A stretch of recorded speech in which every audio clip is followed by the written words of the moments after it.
İbnül Esir, İslam Tarihi kitabı 5. cilt. Hicretin 150. miladi 767. yıl olayları. Üstad Sis'in isyanı. Bu yıl Üstad Sis, Herat, Bazegiz, Sicistan ve diğer Horasan şehirlerinin halkı ile birlikte isyan etti. Rivayete göre 300.000 savaşçı topladı. Bütün Horasan'ı ele geçirdi. Merverruz halkıyla karşı karşıya gelinceye kadar istilalarına devam ettiler. Edşem el-Merverruz, Mezerruzlarla birlikte ona karşı çıktı.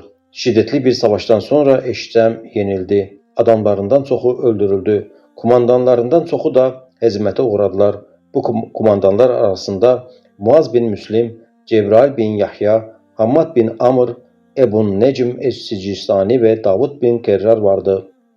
Mansur Razan'dayken Hazim bin Hüzeyme'yi Mehdi'nin yanına gönderdi. Mehdi onun yanına bazı kumandanları vererek Üstad Sis ile savaşmak üzere görevlendirdi. Hazim yenilen ordudaki adamları da kendi ordusunun arka kısmına yerleştirerek ordusunun sayısının çok görünmesini sakladı ve yola çıktı. Bunlar 22.000 kişiydi. 6.000'ini seçerek kendi ordusundaki 12.000 kişiye ilave etti ve ordunun bir kısmını seçkin askerlerden teşekkül ettirdi. Bekkar bin Selim seçkin askerler kısmındaydı. Orduyu savaş düzenine soktu. Sağ kanada Heysem bin Şube bin Zuheyri, sol kanada Nehar bin Husayn Es-Sadi'yi geçirdi. Bekkar bin Selim el-Ukaylı öndeydi. Sancak ise Zibrikan'daydı. Onları hileyle bulundukları yerden başka yere seçti. İki hendek arasına soktu ve pusu kurdu. Karşı tarafın askerlerinin çoxu yaya idi. Daha sonra Hazim ordusunu yerleştirdi. Etrafına da hendek kazdırdı. Hendeye 4 giriş yaptırdı. Her girişe seçkin askerlerinden 1000'er kişi yerleştirdi. Üstad Sis'in adamları ellerinde baltalar, kürekler ve küfelerle hendeyi doldurmak için geldiler. Bekkar bin Selim'in bulunduğu kapı tarafından hendeye yaklaştılar ve Bekkar'ın askerlerine saldırıp hezimete uğrattılar. Bekkar ileriye atıldı. Yürüyerek hendeyin girişine geldi ve adamlarına "Bizim bulunduğumuz girişten Müslümanlara yaklaşamazlar" dedi. Yakınlarından 50 kadar kişiye savaşarak Sis'in adamlarını geri püskürttü. Daha sonra Hazim'in bulunduğu girişe Sis'in adamlarından Sizistanlı Hariş saldırdı. İşleri düzenleyen oydu. Hazim onun geldiğini görünce sağ cenahtaki Heysem bin Şube'ye haber göndererek Bekkar'ın bulunduğu hendek girişinden dışarı çıkmasını söyledi. Çünkü o girişin hizasındakiler savaşla meşguldu. Bu yüzden onun çıkışını fark edemeyeceklerdi. Onların göremeyecekleri kadar uzaklaştıktan sonra düşmanın arkasından çember işine alıp saldırmasını söyledi. Bu esnada Ebu Amr ile Amr bin Selim bin Kuteybe'nin Taharistan'dan gelmesini bekliyorlardı. Hazim Bekkar'a haber gönderdi. Heysem'in sancaklarını görünce tekbir getirin ve Taharistanlılar geldi diye seslenin dedi. Bekkar da denileni yaptı. Hazim ordunun merkezinden Hariş'e saldırdı ve onu meşgul etti. Birbirlerine karşı iyice direndiler. Bu esnada Heysem'in sancaklarını gördüler ve Taharistanlılar geldi diye bağırdılar. Bunu gören Hazim'in adamları yeniden saldırıya geçtiler ve karşılarındaki orduyu dağıttılar. Heysem'in adamları da yetiştiler. Mızrak ve oklarla saldırdılar. Nehar bin Husayn sol cenahtan, Bekkar bin Selim ve adamları da kendi taraflarından saldırdılar ve karşılarındaki orduyu tam bir yenilgiye uğrattılar.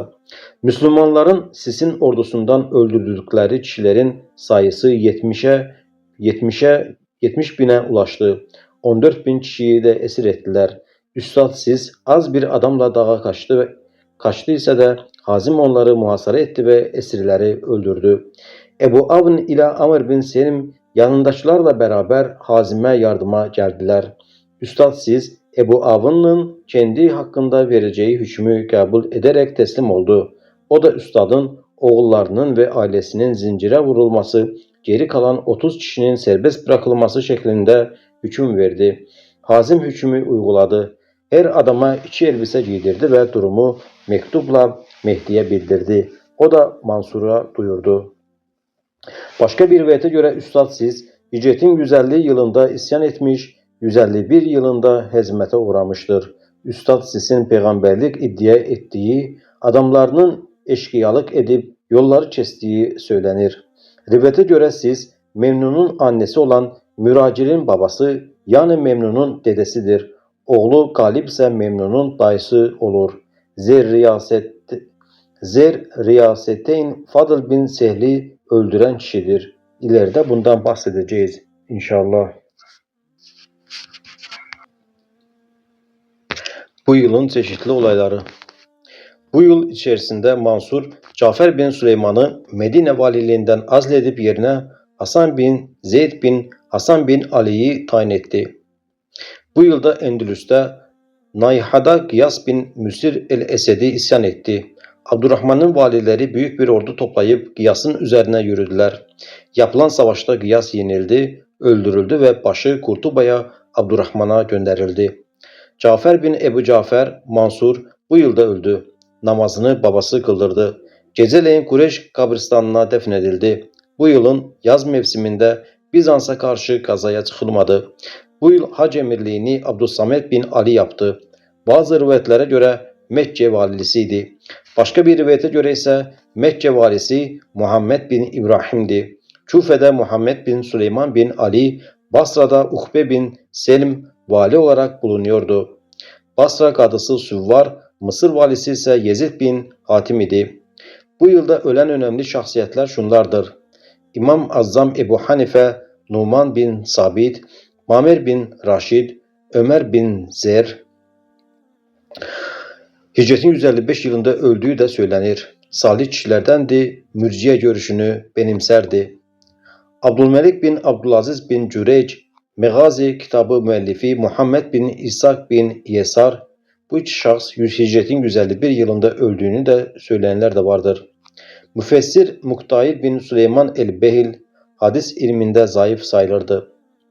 Ebu Cenab el-Kelbi, Osman bin el-Esved, Said bin Ebi Arube, ismi Mihran'dı. Beni Yeşkur'un azatlısıydı. Künyesi ise Ebun Nadır'dı.